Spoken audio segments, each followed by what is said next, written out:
There's no crime. There's no crime. It's a kangaroo court. There's never been anything like this that I've ever seen. We call it all kangaroos, and we just can't have it. And I think the appellate courts can take care of a lot of things. President Trump on his way into the courthouse in New York this morning, stopping to talk to the cameras that still can't figure out how to plug a microphone in. It's been a great many weeks now, and still the network pool operation can't find a way to get a microphone over there. The more advanced our technology gets, the lower the quality becomes. We're not the country that we used to be. Womp, womp, womp.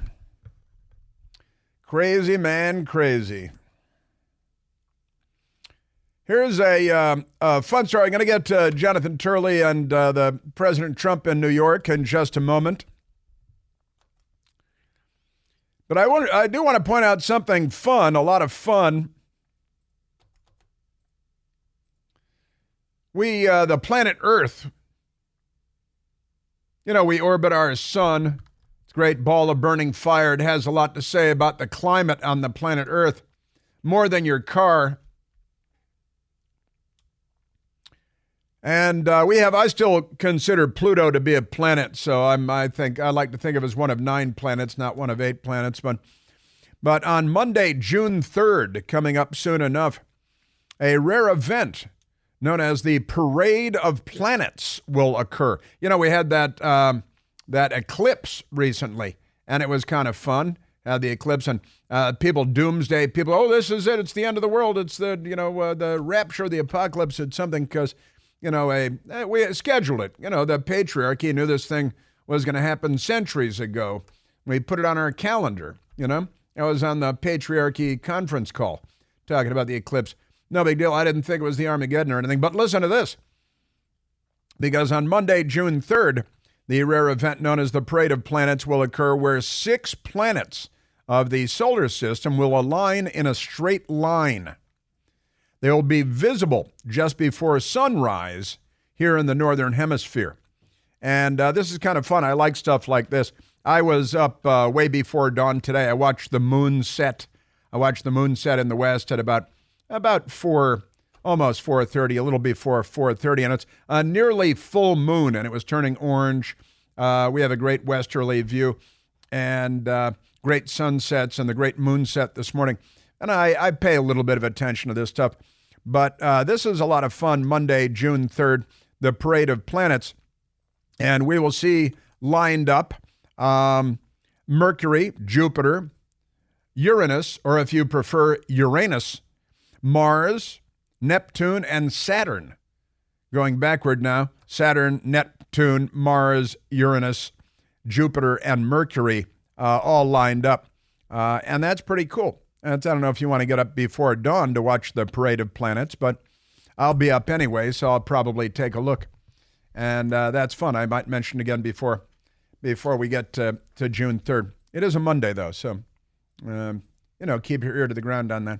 All right, let's go back to the madness in New York. Madness, I say. Let's go to number 33, Jonathan Turley, law professor, the George Washington University in Washington, D.C. And I believe he's in New York outside the courthouse today. That's the impression I got. So today, the defense rested their case. The prosecution had already rested their case. And now the judge is saying, hey, today's Tuesday. We'll take the rest of the week off. He's a liberal. He's got to get stoned and, think about it. He's got to figure it out. He's going to go home and cheat on his wife or his husband or whatever. And then let's say next Monday's a holiday. It's Memorial Day, so we'll come back on Tuesday. We'll have closing arguments on Tuesday, first from the prosecution, then from the defense. Then I'll give the jury instructions, which ought to be a gem. And we really need cameras in there for this guy. But here is Jonathan Turley after getting word that the defense had rested. The final day of testimony really highlighted many of the concerns that the defense team has, including some rulings from Judge Merchan, which frankly are disturbing.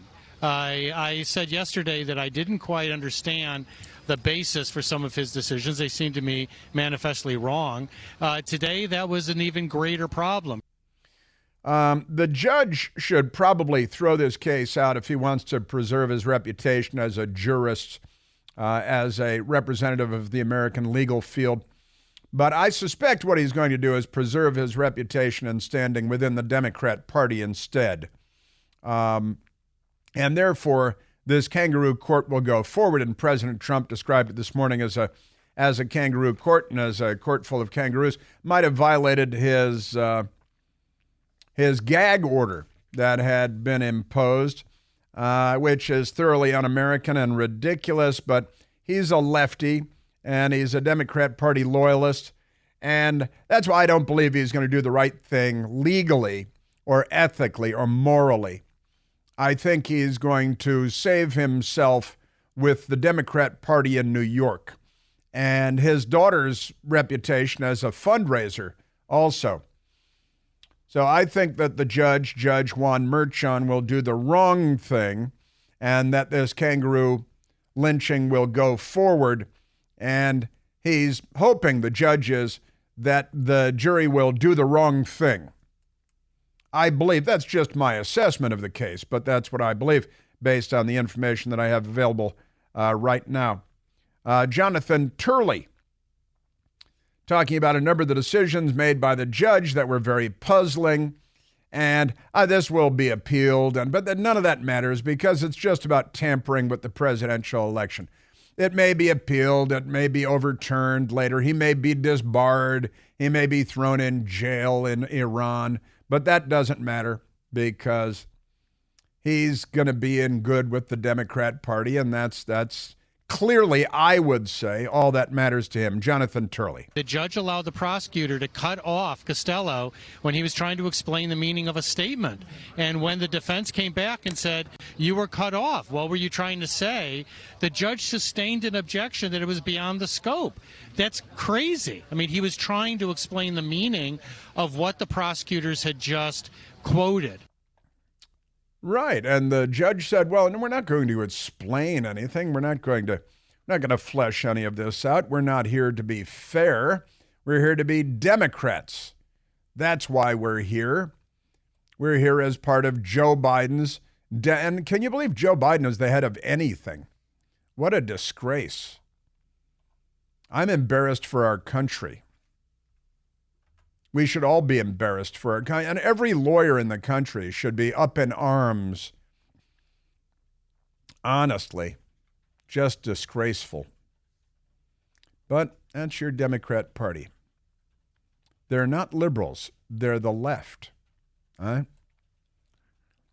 Defense rests without Trump testimony in hush money case.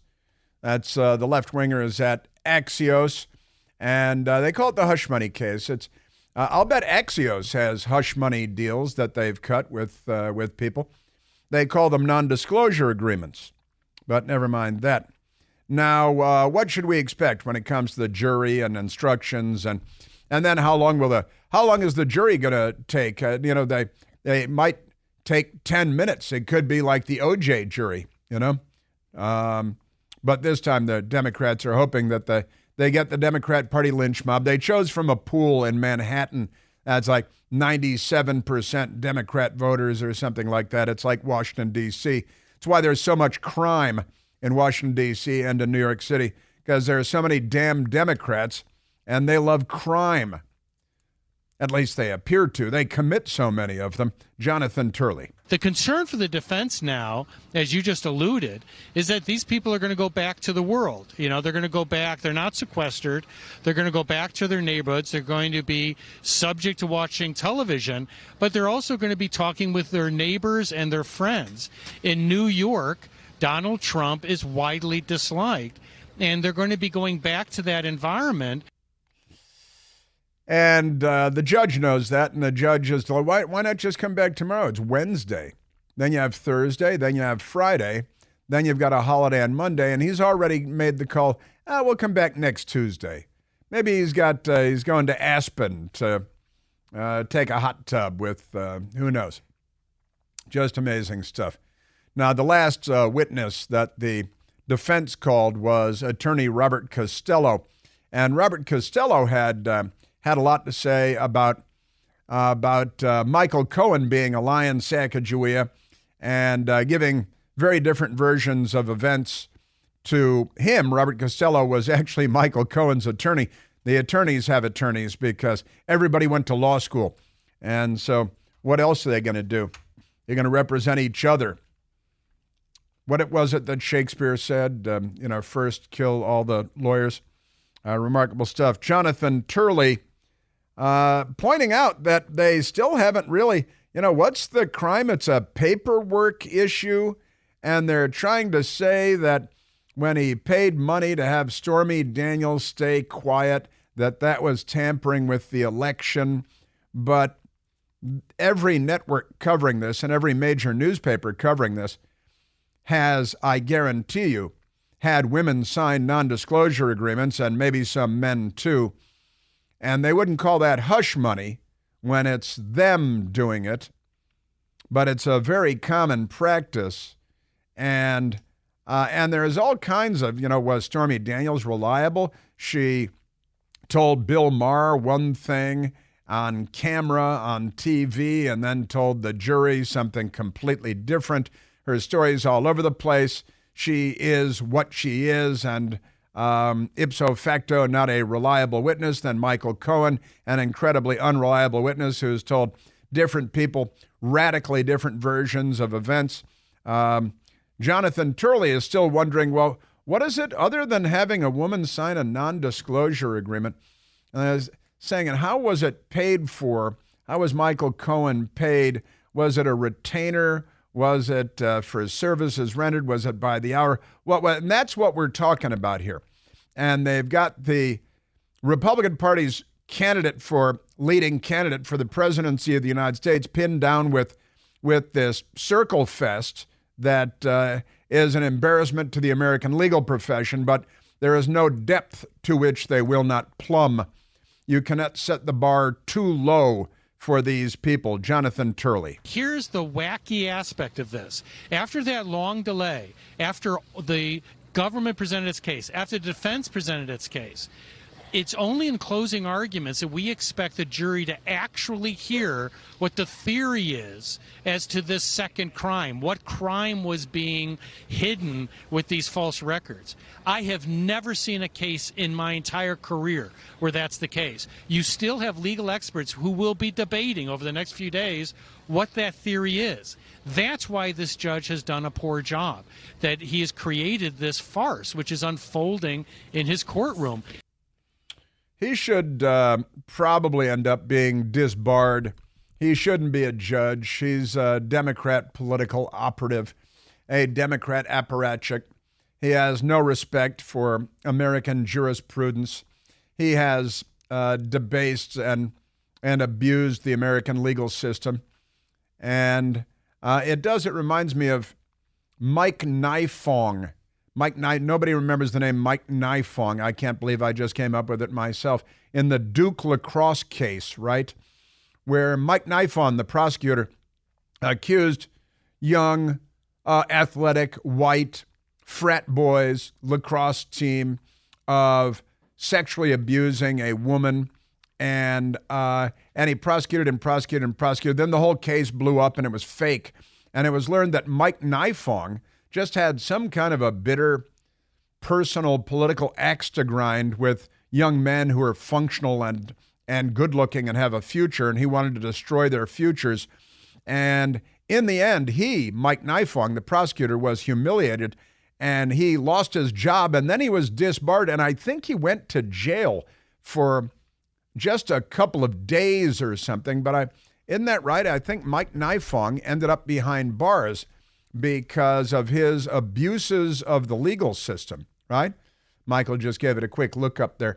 Mike Nifong, and he disgraced himself. He abused the law. He had a personal axe to grind. Nobody could figure out what his problem was, but it was an insecurity thing. And he tried to jail these fine young men who had done nothing wrong. And it ended up he lost his job as prosecutor. He was disbarred as a lawyer, right? You're looking at the thing there? Because I'm just doing this off the top of my head, and it was years ago. And then I think he was thrown in jail for one day. Did 1 day in jail. Probably should have done more than 1 day in jail, but he did 1 day in jail. And I think that should be the goal when it comes to President Trump and this judge, because he's not one of the good guys, and they're supposed to be the good guys. These judges, for the love of, supposed to be the good guys. All right, let's go to Judge Jeanine Pirro. She was a judge. She knows, because first she was a lawyer, then she got promoted. She was a judge, and she recognizes that it's the judge's duty to protect and defend the Constitution and employ the laws and implement the laws fairly and equally. Judge Jeanine Pirro. This judge, I mean, you don't need a prosecutor if you have a judge like this. This judge is not on the level. He is not on the level. He should not be the one who was handpicked to try this case. You know, we always pride ourselves in saying there's a wheel and judges get picked anonymously. That didn't happen here. And everything that this Judge Merchan has done is indicated that he is favoring the prosecution. And there's no question judges will favor one side or the other. But you don't need a prosecutor with a judge like this. Yeah, you don't need a prosecutor with a judge like this. Isn't that great? Yeah. I'm telling you. This is corruption. This is the left. These people aren't liberals. These people are the left. They don't think as Americans think. They don't bring American values to work every day. They bring left-wing values. And they fly in the face of American values and of American jurisprudence.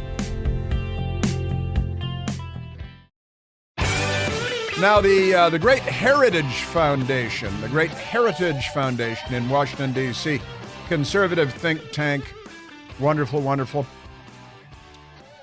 After years in the making, the Heritage Foundation is proud to see the Rush Limbaugh Radio Studios formally open. And this is yesterday that they opened formally.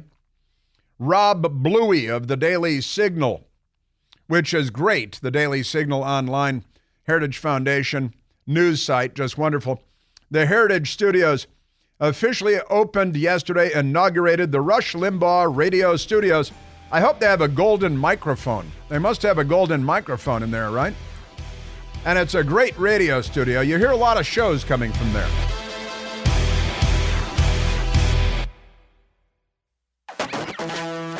Crazy Democrats. What's the matter with them anyway? Let's take a phone call, Michael. Talk to the nice people.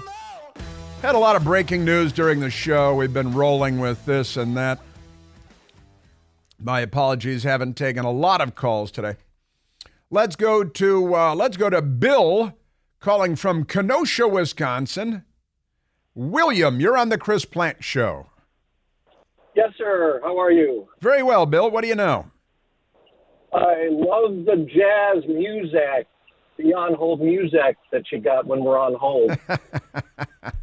The hold music. You know what a jazz band really is, don't you? Tell me. A symphony orchestra that fell down the stairs. Okay. To my point.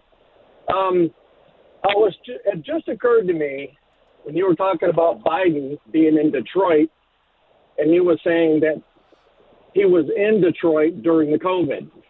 And what I was wondering was if his scrambled brain was mixing things up, and was he actually in Detroit when he was president? And if so, I think he kind of gave up the ghost on who told him to go to Detroit, because he said Barack told him to go to Detroit and fix it. So if he did go to Detroit while he was president, because we were in the throes of COVID during his, the beginning of his presidency, then, we know who's really running things here. If Barack told him to go to Detroit. Do you see what I'm saying?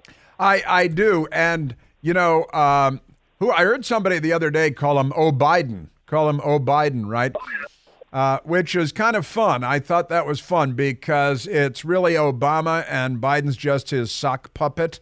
Now, the White House allegedly tried to explain away, and Michael, we have that soundbite. It's a short soundbite where Joe Biden said that during now he was not vice president, and Barack Obama was not president when COVID broke out. It was 3 years after they left, but Joe Biden said this to the NAACP on Sunday. And when I was vice president, things were kind of bad during the pandemic. No. And what happened was, No. Barack said to me, go to Detroit. No. And help fix it. Yeah. Now, here's what the White House is telling us, Bill. They're saying, no, what he meant to say was that when he was vice president, Barack Obama asked him to go to Detroit to talk to the auto industry about the recession. Now, that's what they're saying. Those are all completely different words, recession, auto industry versus pandemic. But that's what they're saying now, and they're sticking to that story, which I think concedes that Joe Biden's brain is completely broken and that he's not qualified to be president and he shouldn't be there anymore. But when you're a Democrat, Bill, it really doesn't matter because the news media's got your back no matter what. Well, I think if anyone still thinks Biden is actually running things, they're just not paying attention. Right. I mean, if I can see it, anyone can see it. Well, you're obviously a wise, well-informed person whose thirst for information has led you to this radio show and to this radio station. So you're a well-informed person and a curious person, and that's important. So I wouldn't disparage yourself. I would say that your average Democrat is unaware of the fact that Joe Biden is severely brain damaged. And if and when they find out that Joe Biden is severely brain damaged, they'll shrug and go back to Starbucks. Joe Biden sounds like Otis Campbell when he's letting himself in the Mayberry jail. I love Otis Campbell. I love Otis Campbell, too. he just slurs his words, and it's painful to listen to this guy. And I love any Otis Campbell reference. That's great, letting himself into the jail in Mayberry. The keys are hanging right there. You can just reach through the bars and reach the keys. It's very friendly. He's got his bed and his pillow in there. It's very nice. But you're absolutely right. He is the Otis Campbell of American presidents. And you're right to question how can he say something so completely ridiculous? And then the White House explains, no, what he meant to say was Barack Obama sent him to Detroit to talk about the recession with the auto industry, but he didn't really use any of those words except for Detroit, and Obama sent him, right? So he didn't go to Detroit as president then? Well, as vice president, he said he was vice president in the soundbite, and the pandemic was on, and he got almost everything wrong. But they come back and they say, no, when he was vice president, he went to Detroit, and Barack asked him to go to Detroit and talk to the auto industry about the recession. But that is so completely disconnected from what he said that you really, if it were your grandpa, you'd say, Grandpa, it's time for an MRI of your brain because things are not going as intended. Well, and also, if he's not watching episodes of Hazel, there's always Gene the Dancing Machine. Gene the Dancing Machine, just great, from the Gong Show. Hell yeah. Gene the Dancing Machine. Bill, thank you very much. Are you're in Kenosha, Wisconsin? You live in Kenosha, Wisconsin? I live in Kenosha, but I'm driving up 294 past Northbrook, past the old Allstate building right now, so... No kidding. I know it well. You're driving. It's not there anymore. Yeah, I know. Allstate left Chicago, right? Well, and then the building's gone. She went kaput. Oh, they bulldozed the whole thing. That's crazy. Yeah. I drove by that many times. And I know that stretch of 294 very well. You're headed north now, or are you headed south out of Kenosha? Headed north. Back to Kenosha. Okay. Back to Kenosha. Very good. All right, Billy, thank you for the call. Great call. Little slices of home all over the place. We got Otis Campbell, Gene the Dancing Machine. Got the Allstate building on 294 in Northbrook. These are all familiar things. That's great stuff. Wonderful, wonderful. America is still out there. It needs to be saved because, the Democrats. But and we got that going. All right, now let's go to this International Criminal Court thing because the International Criminal Court is threatening to indict Benjamin Netanyahu on war crimes, and they want to put him on trial. They want to charge him, and then, of course, they'd like to arrest him, put him on trial.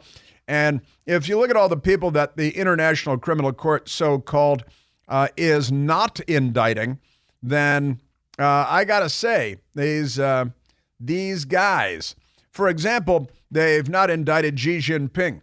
They didn't indict, rather, they probably invite for dinner, Raisi from Iran. He was not indicted on war crimes charges by the International Criminal Court, the ICC. The Ayatollah Ali Khamenei, not indicted. Bashar al-Assad in Syria, civil war, tortures, mass murders, wiping out villages, the whole thing. And the ICC has not indicted any of those people, these actual genocidal leaders. But they want to indict Benjamin Netanyahu because I think maybe they hate the Jews. And the head prosecutor, coincidentally named Karim Khan. I wonder if he's related to Kubla Khan. You think he's related to Kubla Khan? Genghis Khan? Genghis Khan murdered a whole lot of people. A lot of people murdered there by Genghis Khan, more than you might think. They were pretty rough, those guys. But Karim Khan and this is great because yesterday we played some audio on my Newsmax show, and the Democrats very upset. Oh, and it might have even been Joe Biden. Was it Joe Biden?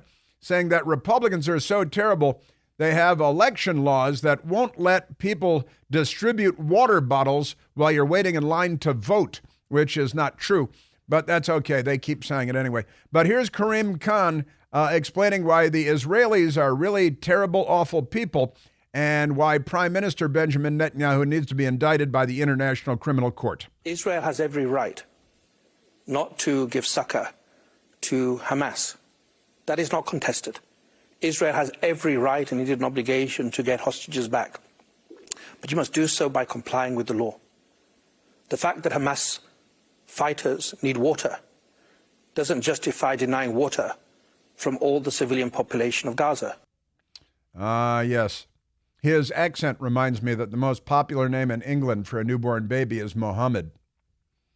And that Islamist leaders there say they're going to take over England by way of their birth rate.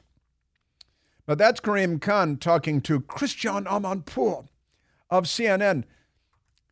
Did an interview, Karim Khan did, and when Karim Khan of the International Criminal Court announced that he wanted to take down the Israeli Prime Minister Benjamin Netanyahu, naturally he called Christian Amanpour, born in Iran, wasn't she? Born in Iran.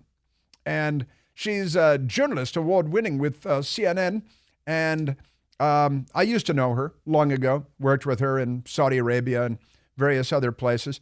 Christian Amanpour. And it was a Karim Khan interview for CNN with Christian Amanpour. And this morning on ABC's Good Morning America with George Stephanopoulos of the Clinton White House and Democrat Capitol Hill staffer, Democrat presidential campaign staffer, Democrat White House staffer. And then suddenly, like magic, he's a multi-million-dollar journalist with ABC News because his credentials were that he had worked for the Democrat Party on Capitol Hill and the Democrat Party in the White House. And so Benjamin Netanyahu sat down this morning with the Democrat George Stephanopoulos, also known as Jorge Snuffleupagus. And Snuffleupagus played that clip of Christian Amanpour talking to Karim Khan, the prosecutor with the International Criminal Court, and then asked Benjamin Netanyahu to respond to Karim Khan's claim that, they're not even giving him water. Please, I need some water because the poor terrorists. And by the way, Israel has been providing the clean, drinkable, potable water to the Gaza all along, and Israel provides all of the electricity to the Gaza. And then to say that they bit the hand that feeds them would be understatement. So Benjamin Netanyahu on with Snuffleupagus this morning after listening to Karim Khan make a series of false claims there. Well, I think this is absurd. This is beyond outrageous. He said that we deny water. Yeah, and he's making a totally false accusation here and everywhere else. We are supplying now nearly half of the water of Gaza. We supplied only 7% before the war. So this is completely opposite of what he's saying. And Benjamin Netanyahu is a smart guy and a no-nonsense guy and a former commando, and his brother was a commando killed at the raid on Entebbe. And, he knows a thing or two about a thing or two, and he's to be taken seriously, whereas Karim Khan is here to destroy the world. Benjamin Netanyahu this morning on ABC's Good Morning America. This guy is out to demonize Israel. He's doing a hit job. He's creating a false symmetry between the democratically elected leaders of Israel and the terrorist chieftains. That's like saying after 9/11, well, I'm issuing arrest warrants for George Bush, but also for bin Laden. Or after in World War II, well, I'm issuing arrest warrants for FDR, but also for Hitler. It's a hit job. It's not serious. He's out to defame Israel, and he's also pouring gasoline on the fires of anti-Semitism that are spreading around the world. Putting out the fire with gasoline. And Netanyahu, I will confess, I've long been a fan of Benjamin Netanyahu, and I admire him and respect him, and he's an incredibly bright guy, and he's a serious guy. And he does take prisoners, but not always. Benjamin Netanyahu. These are fallacious charges. I think that they cast a terrible stain on the ICC, but I think serious countries are not taking them seriously. And I was very glad to see that President Biden called them outrageous, as did many leaders, bipartisan support across the United States. And people are now putting a bill in Congress, a bipartisan bill, to put sanctions on the ICC prosecutor for doing such a terrible singling out of Israel. Serious countries are not taking them seriously, but the headline from U.S. News is France backs ICC after prosecutor seeks arrest warrants for Benjamin Netanyahu, Hamas leaders. And Netanyahu just addressed that. Now, I've got Joe Biden coming up for you on this very topic as well. And maybe I'll get to Target and who knows what else we can get to. Hey, here's a sobering headline. New estimates report that more than 1 million babies were killed by abortion in 2023, just in the United States of America. That's the highest number of abortions since 2012, more than a decade. But wait, I thought when the Supreme Court overturned Roe versus Wade that it would be impossible. But there's a 10-year record. That's unbelievable. We have to fight back against this Democrat Party evil. When they shout abortion, we shout life. How do we do that exactly? Well, we join hands with Preborn. Preborn is one of the largest organizations in the country that sponsors ultrasounds for clinics in the highest abortion areas. When a mother considering abortion sees her baby on an ultrasound, hears the baby's heartbeat, it quite often doubles the baby's chance at living a long and happy and prosperous life as a human being on Earth. Every day, Preborn helps rescue 200 unborn babies' lives, which is truly miraculous all by itself. But by the time I finish reading this ad, 2 more unborn babies will have had their lives taken by this tragedy. $28 American could be the difference between life and death here. If you have the means, would you consider a leadership gift to save unborn babies in a big way? Your tax-deductible donation of $5,000 will sponsor Preborn's entire network across the country for 24 hours, a full day, helping rescue 200 unborn babies. To donate, all you have to do is dial pound 250. Then you'll be prompted, and you'll say the word baby. Just dial pound 250, you'll be prompted, and say the word baby. Then donate securely at preborn.com if you wish. Preborn.com plant. Preborn.com/plant. That's preborn.com/PLANTE. Yes, sir. All right, we got a little time for Lunch Bucket Joe. I think when we come back, Crazy Democrats. Crazy people everywhere. Oh boy. Good thing we're here to take them on, huh?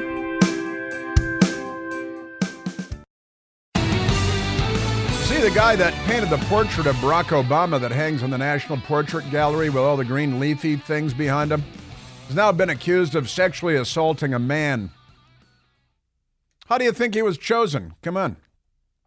Artist Joseph Awuha-Dorko accuses Obama portrait artist Kehinde Wiley of sexual assault. So, it's a Democrat thing we wouldn't understand. Back to Joe Biden here, because Joe Biden was, first of all, yesterday he was talking, and he seemed to think that one of the Americans being held hostage in a tunnel somewhere in the Gaza was in the room with him for a moment, and then he shook his head real hard and straightened that out. My administration is working around the clock to free the remaining hostages, just as we have freed hostages already. And here with us today is Hirsch Goldberg Poland, and still, he is not here with us, but he's still being held by Hamas. Yeah. Here with us today is Hirsch Goldberg Poland, who is with us here today. And then he looks around and he's like, oh, he's not here with us today. But never mind that. Joe Biden actually agreed with Benjamin Netanyahu on the ICC. It's clear Israel wants to do all it can to ensure civilian protection. But let me be clear. Contrary to allegations against Israel made by the International Court of Justice, what's happening is not genocide. We reject that. We always stand with Israel and the threats against its security. Except when we're withholding munitions from them, which we're in the midst of doing, and we were just doing. We're building a peer facility for Hamas and bringing them supplies, and we're lying about them and slandering them, but we talk out of both sides of our mouths. See, but I give him credit where credit is due. He doesn't deserve much.